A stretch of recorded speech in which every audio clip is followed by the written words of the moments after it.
Assalamualaikum warahmatullahi wabarakatuh. Hai teman-teman, perkenalkan, nama saya Satya Zara Balkis. Saya berasal dari Prodi Sarjana Terapan Keperawatan Poltekkes Kemenkes Bengkulu. Hari ini, saya akan menjelaskan tentang gangguan ansietas. Ini berkaitan dengan keperawatan jiwa. Kalian tahu nggak sih, apa itu gangguan ansietas? Gangguan ansietas adalah kondisi yang memberi gambaran penting tentang ansietas yang berlebihan disertai dengan perubahan respon perilaku, emosional, dan fisiologis. Apa sih bedanya antara ansietas dan takut? Takut adalah rasa yang murni ada di dalam manusia, sedangkan ansietas adalah respon yang dikeluarkan dari rasa takut. Jadi, kalau kalian sedang takut, itu kemungkinan besar kalian akan mengalami ansietas. Jadi, di gangguan ansietas itu ada beberapa hal yang perlu kalian tahu. Yang pertama yaitu ada gangguan panik tanpa fobia. Jadi dia merasa takut atau panik tiba-tiba dalam keadaan mungkin orang ramai, atau dia mengingat sesuatu, atau apapun yang tidak berkaitan dengan fobia.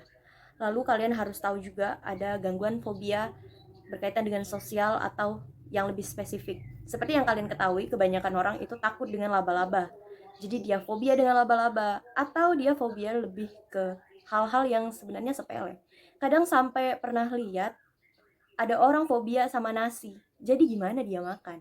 Kalian heran kan? Ada juga orang yang heran yang fobia dengan kancing yang belum dijahit ke baju. Aneh bukan? Dengan hal-hal seperti itu mereka bisa ketakutan, sangat-sangat ketakutan dan memberi respon yang sangat tidak masuk akal bagi manusia. Jadi gimana ya itu menurut kalian? Coba kita tukaran ilmu di sini. Selanjutnya ada gangguan obsesif kompulsif. Biasanya kalian itu mengenalnya dengan OCD. Siapa nih yang sering banget ngaku-ngaku, aku OCD loh? Dikarenakan kalian suka menyusun-nyusun barang sesuai dengan bentuk atau strukturnya. Seperti kalian melihat pensil warna, kalian menyusunnya dari yang paling gelap sampai ke paling terang, atau sebaliknya. Tapi tidak, OCD bukan begitu, say. OCD itu adalah perilaku di mana kalian itu mengulang-ulang kembali apa yang kalian lakukan. Misalnya, kalian udah keluar dari rumah, terus kalian berpikir, apakah tadi sudah matiin kompor ya? Balik lagi kalian ke dapur, dan kalian cek di dapur itu, kompor sudah dalam keadaan mati. Lalu kalian sudah tenang, kalian keluar lagi dari rumah. Tapi, kalian balik lagi ke dalam, ke bagian dapur, kalian putar cetekan kompornya berulang kali sampai meyakinkan bahwa kompor itu benar-benar mati. Padahal sebenarnya sudah kita lihat di sana kompornya sudah mati dan tidak perlu diulang. Kadang dari beberapa orang yang mengalami OCD, itu kenapa mereka melakukan hal itu berulang-ulang? Kalau saya yang pernah dengar dari beberapa teman saya yang memang sudah dinyatakan atau didiagnosis oleh psikiater bahwa mereka didapati ada OCD di dalam dirinya, itu mereka merasa kayak kalau mereka tidak melakukan itu secara berulang, keselamatan mereka itu terancam. Seperti teman saya, itu dia sering melakukan hidup matikan lampu. Dia tuh berasa kayak diikutin kalau dia nggak berulang kali melakukan itu. Jadi itu tergantung orangnya masing-masing, tidak semua orang OCD seperti itu. Tapi yang seperti saya katakan, OCD itu bukan orang yang menyusun barang sesuai ukuran segala macam, itu beda lagi istilahnya, saya lupa itu istilahnya apa. Kalau OCD ingat ya, melakukan hal berulang-ulang padahal itu sudah dilakukan dan sudah benar. Oke? Next, gangguan stres akut.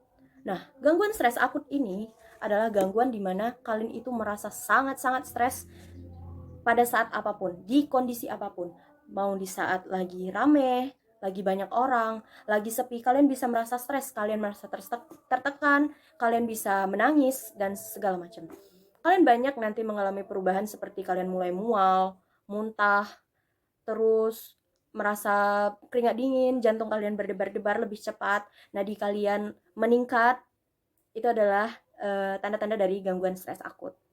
Oke, next, gangguan ansietas umum.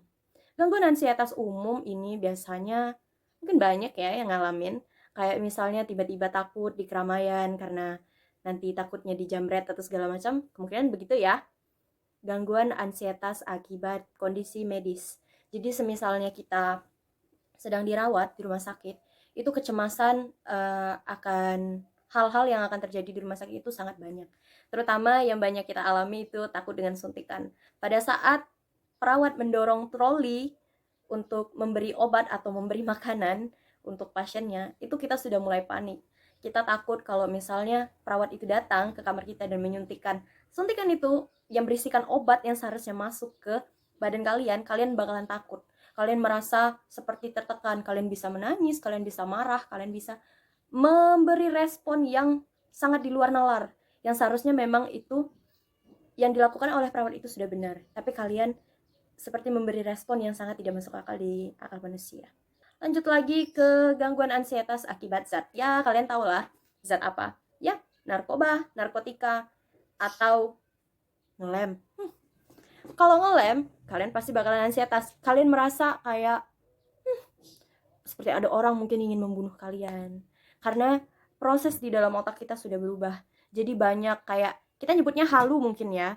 Jadi kita panik, kita bisa nangis-nangis segala macam karena zat itu sendiri. Jadi dari beberapa penelitian yang saya lihat, itu gangguan panik itu menyerang manusia itu sekitar mungkin 15-30 menit dari beberapa jurnal yang aku baca tuh. Terus fobia itu kadang fobianya tidak logis kepada hal-hal yang tidak logis. Seperti yang saya sebutkan tadi, dia fobia dengan nasi, dia fobia dengan kancing yang belum dijahit di baju. Itu adalah beberapa fobia yang tidak masuk akal atau tidak logis. Jadi ingat teman-teman, kalau kalian kiranya merasa gangguan ansietas itu mulai muncul di dalam diri kalian, kalian bisa melakukan dengan tarikan napas dalam. Dengan cara tarik napas dan buang selama 3 kali. Tarik napas, buang. Tarik napas, buang.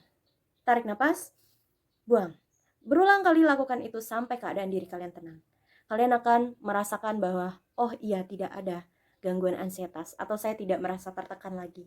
Itu adalah hal penting dalam memanage diri untuk menghindari bagaimana datangnya ansietas ke dalam diri kita. Karena ansietas itu bisa datang kapan saja dan dengan rasa takut yang kita ada di dalam diri kita. Jadi ingat teman-teman, kalian harus tetap jaga diri kalian dan tetap jujur kepada diri kalian. Kalau takut terhadap sesuatu, ceritakan saja. Jangan ditahan-tahan. Oke teman-teman, goodbye!